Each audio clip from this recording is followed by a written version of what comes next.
국회 개원이 늦춰지는 걸 두고 다들 식물국회 그럽니다. 하지만 저는 생각이 조금 다릅니다. 식물국회요?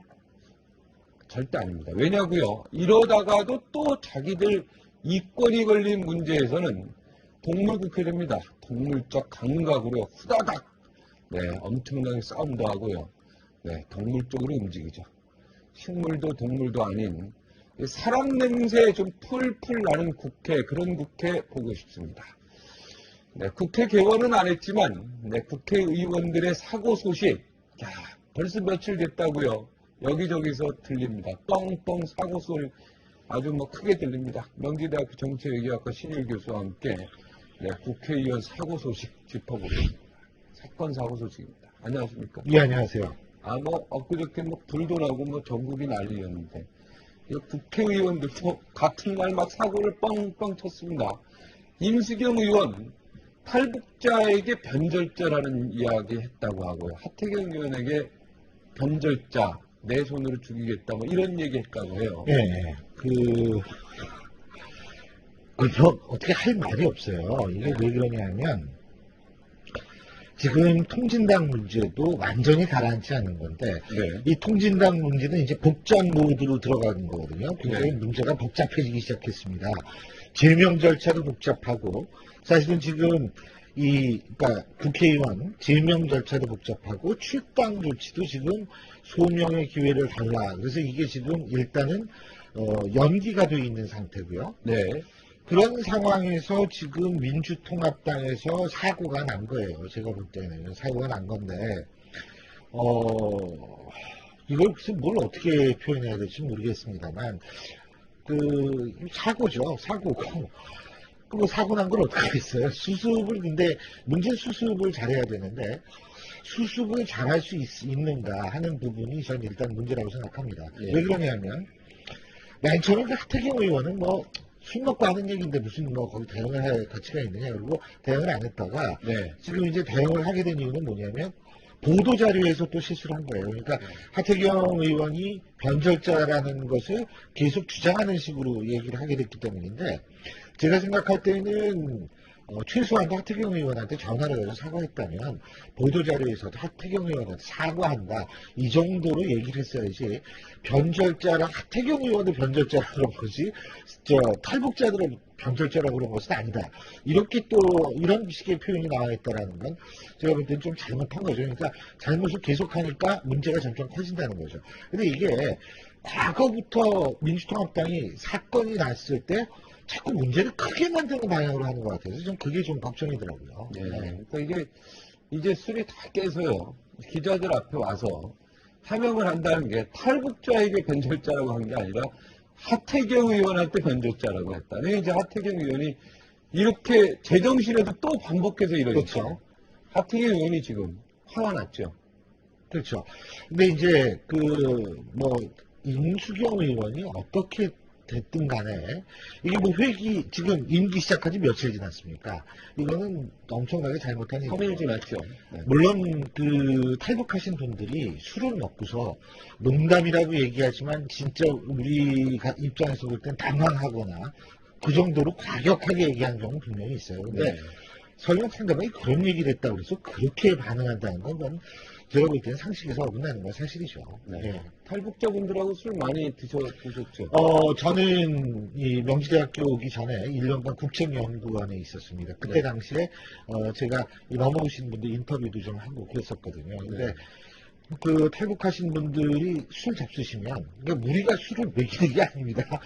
본인이 이분들이 맥주를 굉장히 좋아하세요. 스트레스 엄청 받잖아요. 맥주를 좋아하시는 게 북한에서 맥주가 비싸고 그래서 맥주 잘 못 잡수셔가지고 여기 와서 맥주를 이제 굉장히 좋아하시는데 이 맥주를 많이 드시고 나시면 좀 표현이 격해지시고 과격해지시는 성향이 있다는 건 저도 경험을 통해서 아는데 문제는 아무리 그렇다고 하더라도 그 사람한테 그런 식으로 대한다는 거는 저는 그거는 정말 어떻게 표현할 수가 없죠. 교수님은 이 사고를 사실 예견하셨죠? 예견된 사고였습니까? 예견된 사고라고 얘기할 수는 없죠. 근데 중요한 것은 뭐냐면 그럼 우리가 누가 사고 치지 어떻게 알겠어요. 단 이 문제하고 지난번에 통합진보당에서 사고 난 거하고 관악을에서 이정희 대표 당시 대표의 사고 난 거하고 김용민 막말 사건 여기에 공통점이 뭐냐면 이게 공천이 제대로 됐으면 막을 수 있었던 사고였다라는 겁니다. 그런데 결국은 전반적인 공천 과정에 문제가 있고 통진당 같은 경우는 아직도 공천 문제로 호객을 앓고 있지 않습니까? 그러니까 그런 차원에서 본다면 누가 될지는 모르지만 제2, 제3의 임시국이 나올 가능성도 있어요. 그러니까 제가 얘기하지 않습니까? 민주통합당 지금 할 일은 뭐냐면 뭐 대선 전략 어떻게 저게 다 필요 없고 이 초선 의원들 입단속하는 거하고 이 금주령 내리는 거하고 이거 중요할 것 같다는 생각이 듭니다. 그러니까 지금 교수님은 임수경 의원한테 공천 준 건 잘못됐다 이렇게 보시네요. 저는 그 임수경 의원이 21번이거든요. 네. 근데 21번인데 잘 줬다 잘못 줬다를 떠나가지고 실제적으로 어느 정도의 검증이 돼 있는 사람한테 줬느냐 하는 부분을 얘기를 하는 겁니다. 그러니까 그건 꼭 내가 임수경 의원을 딱 찍어서 얘기하는 것은 아니지만 예를 들면 충분한 검증과 예를 들면 종북 논란에 지금 민주통합당이 또 들어가게 생겼잖아요, 지금. 이러면 결국 누구만 좋으냐면 새누리당하고 박근혜 위원장만 좋아하시는 거예요. 왜? 이 새누리당과 박근혜 위원장 같은 경우에는 뭐가 조마조마하냐면, 이거 반의 정서 다시 나오면 어떡하나. 정권 심판론 나오면 이거 정권 차변으로 나갈 수밖에 없는데 이거 어떡하나. 이 걱정하고 있었는데, 2년구도 그래서 계속 끌고 나가자니 좀 오버했었던 적이 있어요. 예를 들면 뭐냐면, 그쪽에서 심상정 의원, 노회찬 의원도 종북이다, 뭐 이런 식으로 들고 씌운다든지, 아니면은, 박지원 원내대표한테 원조 종북이다, 이런 식으로 나가면 사실 그게 이제 새누리당이 슬슬 자기 무덤을 파는 과정이었었거든요. 그런데 여기에서 임수경 의원이 또 이런 사고를 침으로써 새누리당 입장에서 볼 때 기사회생을 한 거예요. 진짜 하늘이 돕고 있는지 어떻게 되는지 모르지만, 사실은 그런 측면 때문에 제가 볼 때는 새누리당은 하늘이 돕고 있다라고 느낄 만도 합니다. 네, 하루하루 잠에서 깰 때마다요. 박근혜 하늘에서요. 어떻게 될지 모르지만 신들이 돕고 있다 이런 표현 할 만한 선물이 떨어지는 느낌일 것 같아요. 그래서 제가 얘기하는 게 민주통합당 이 사고가 또 날 수 있습니다. 이런 유사한 사고가 다른 사람한테 그렇게 공천이 잘못했기 때문에. 그럼요. 그 전반적으로 문제가 있기 때문에 그러니까 일단은 그거를 좀 굉장히 조심해야 될 겁니다. 네. 새누리당도 하늘에서 선물이 떨어졌지만요. 진보당도 선물이 떨어진 거 아니겠습니까? 이석기 의원, 김재현 의원 이름이 신문에서 일단은 전면에서 좀 사라진 듯한 느낌을 받았어요. 그러니까 그게 이제 임수경 의원 이름으로 이제 도배질을 하게 됐는데. 근데 뭐 어차피 종북 논란이니까 두 사람 이름도 다시 나오겠죠. 근데 좀 약해지고 있어요, 그런데. 근데 중요한 것은 그건 언제든지 살아날 수 있습니다. 왜냐하면 제명 문제가 이제 남아 있거든요. 국회의원 제명 문제가 남아 있는데 이게 30명, 의원 30명 이상이 동의를 해가지고 저 얘기를 하면은 국회의장한테 이제 얘기를 하면은 윤리위가 소집이 돼서 윤리위에서 조사를 하게 되고 그 다음에 거기에서 심사 결과서가 나오고 그런 이후에 제적의원 3분의 2 이상의 찬성이 나오면 이제 제명이 되게 되는데 굉장히 오래 걸리는 얘기예요. 그러면 이제 이석기, 김재현 두 의원의 얘기도 새누리당이 이정업을만 하면 한 번씩 툭툭 끝날 겁니다. 그러면 결국 뭐냐면 2년 구도가 계속하는 거예요, 이게. 그러니까 사실은 민주통합당 입장에서 볼 땐 둘 중에 하나를 했어야 돼요. 뭐냐면 통합진보당, 지금의 통합진보당하고 확실히 선을 긋든지, 우리 이럴 줄은 몰랐다. 선을 그어서 완전히 떨어뜨리든지, 아니면은 정말 이 이석기, 김재현 사실은 두 당선자는 정통성의 문제가 있는 거지만 종북 문제는 사실 몇 명이 더 있거든요. 근데 예를 들면 그러한 식으로 그런 사람들에 대해서 보다 확실한 어떤 비판과 이런 걸 했었어야 되는데 사태 한 달 지나가지고 뭐 제명할 수도 있다라는 얘기를 한다는 사실 자체가 제가 볼 때 시기를 많이 놓쳤지만 그리고 이제 또 이런 문제가 발생을 했지만 앞으로 이 문제는 계속 새누리당이 물고 늘어질 겁니다. 2년 구도만큼 새누리당이 만만하게 생각하는 구도가 없거든요. 네. 대선이 근데 아직도 시간이 많이 남았어요. 근데 이게 그러니까 그죠? 이런 문제가 또 한 번 터지면은 그때 이제 회생불능이 될 수 있어요. 그러니까 지금 민주통합당이 이 문제 해결을 잘해야죠. 근데 박지원 비대위원장이요. 당에 별도 조치는 안 하겠다. 이렇게 얘기가 나왔습니다. 어떻게 보면은 듣는 국민들 일부 입장에서는 야 어물쩡 저거 넘어가려고 하는 거 아니냐 뭐 이렇게 흥분할 수도 있는 얘기예요. 어떻게 보십니까? 박지원 원내대표 같은 경우에 지금 상태로는 그렇게 얘기할 수밖에 없을 겁니다. 왜냐하면 자기가 비대위 위원장이고 그렇기 때문에 문자 그대로 비대위를 이끌고 있는 사람이지 당 대표가 아니거든요. 그렇기 때문에 자신이 결정할 수 있는 것에 한계가 있다고 생각할 수 있고 특히 의원의 거취를 얘기할 때에는 정말 당의 지도부가 형성이 됐을 때 얘기가 가능한데 그런 측면에서 아마 지금 얘기를 그렇게 하는 것 같지만 제가 볼 때는 6월 9일이면 나오지 않습니까 결과가.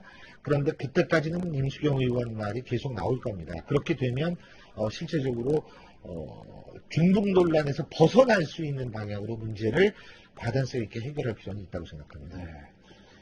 아니 이것도 뭐 불똥이 문재인 후보로 좀 튀고 있는 듯한 느낌도 있어요. 문재인 후보의 지지율이 한 자릿수로요. 뚝 떨어졌습니다. 이 영향을 아무래도 받았다고 할 수 있겠습니까? 저는 그렇게 금방 여론에 반영되리라고 생각하지 않고요. 문재인 후보 같은 경우에는 사실 계속 좀 하향 추세에 있었던 것은 부인할 수 없는 사실입니다. 그런데 그동안 누적도 같은 것들이 이제 나타난다고 보는 것이 타당하지. 네. 지금 중북 논란 이것 때문에 뚝 떨어졌다라고 얘기하기는 힘듭니다. 그리고 한 가지 선거적으로 말씀드리는 게 문재인 후보가 30%는 한 번쯤 치고 올라가는 게 참 좋을 뻔했는데 제 기억으로는 30% 넘은 적이 거의 없거든요. 9%로 떨어질 수는 있어요. 네. 떨어졌다 올라갔다 떨어졌다 올라갔다 하는 거거든요. 박근혜 위원장이 예외적인 경우지 나머지 부분이 정상적인 거죠. 박근혜 위원장은 원래 거의 본드에 붙인 벽에 붙인 지지율처럼 움직이지 않는 지지율이니까요. 근데 지금 문재인 고문의 지지율 같은 경우에는 이 기복이 심한데 단지 이렇게 생각하면 한번 해볼 수 있습니다. 안철수 교수가 만약 빠졌다라고 가정했을 때 문재인 고문의 지지율이 저 정도로 떨어질 수 있을 것인가? 그건 아니거든요. 그렇기 때문에 많은 사람들이 안철수 교수는 야권과 일을 같이 할 사람이다 이렇게 얘기를 하는데 저는 전혀 다르게 생각합니다. 안철수 교수 때문에 지지율이 오를 다른 야권 대선 후보들을 가로막고 있는 형국이에요 지금. 안철수 교수가. 그러니까 안 교수가 정말 자기 말대로 한나라당을 응징해야 된다라고 생각하는 존재라면 그런 사람이라면 저는 안 교수가 지금이라도 어떤 식의 입장을 취해야 되냐면 일단 첫째 얘기를 해야 돼요. 내가 출마할 건지 안 할 건지. 그래야지 야권 다른 후보들이 결정을 할 거 아닙니까? 둘째 안 교수도 지금 23%의 지지율 나왔다고 지금 여론조사 아까 나온 여론조사에 봤는데 하도 왔다 갔다 했으면 잘 모르겠습니다만 중요한 건 23% 아니다가 중요한 게 아니에요.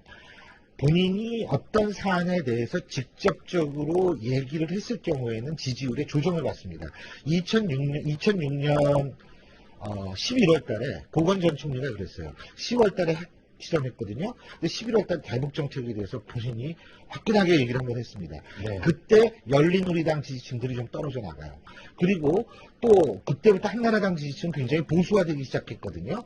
그래서 그 보수화되기 시작한 한나라당 지지층이 또 떨어져 나갑니다. 그래서 결국 2007년 1월에 불출마 선언을 하게 되는데 저는 거기에서 안철수 교수가 교훈을 얻어야 된다고 봅니다. 은행도 스트레스 테스트 하잖아요. 네? 스트레스 테스트 하는 것처럼 은행이요? 은행 스트레스 테스트 많이 하죠. 그래요? 그럼요. 네. 지금 유럽 은행들도 지난번에 하고 그러지 않았어요. 네. 미국 리만 브라더스 이외에도 시티뱅크라든지 스트레스 테스트하고. 안철수 교수도 그게 필요하다는 거예요. 안철수 교수 같은 경우는 뭐가 필요하냐면 내 지지율이 도대체 어느 정도 견고한가를 테스트해 볼 필요가 있어요. 제가 왜 이 충고를 하냐면 박찬종 전 의원 오늘 나오시죠. 네. 박찬종 전 의원하고 고건 전 총리하고는요. 절대 부동의 1위 아무도 넘볼 수 없는 1위를 2년 넘게 했던 분들입니다. 네. 특히 박찬종 전 의원 같은 경우에 1997년 6월까지 김대중 당시 세종특민회 총재랑 맞부딪힌다는 가정했을 때 50% 넘는 지지를 받았던 분이에요. 네. 근데 그분들도 결국은 이 중도에 그만두는 경우가 발생을 했는데 안 교수는 8개월만 1등을 했거든요. 네. 그렇다면은 거기에 대한 발언적 성격이 더 강하다는 건데 거기에 그 이유를 위해서라도 한 번쯤 스스로를 테스트해 보는 게 중요하다는 겁니다. 네. 하여튼 안철수 원장한테 요즘에 이렇게 막 좋은 얘기 하시는 경우는 없는 것 같습니다. 아주 훌륭한 분이에요. 훌륭한 얘기인데 훌륭한 분이고. 빨리 입장 표명해라. 네, 이 얘기를 이제 공통적으로 훌륭하고, 얘기하는데. 아유, 똑똑하시죠. 네. 얼마나 똑똑하세요. 그 대한민국- 분이 보통 똑똑하신 분. 대한민국 똑똑한 사람은 많습니다. 근데 제가 지난번에 교수님도 말씀드렸어요. 똑똑하잖아요. 아니요. 근데 이제 저는 나이 들수록 뭐라고 생각하냐면 네. 똑똑함으로 사는 게 아니고 현명함으로 살아야 돼요. 근데 안 교수께서 얼만큼 현명한지 그거는 좀 두고 봐야 될 일이겠죠. 네, 현명합시다 우리 모두. 네, 그럼요. 오늘 연습 마치겠습니다. 예, 예. 고맙습니다. 감사합니다.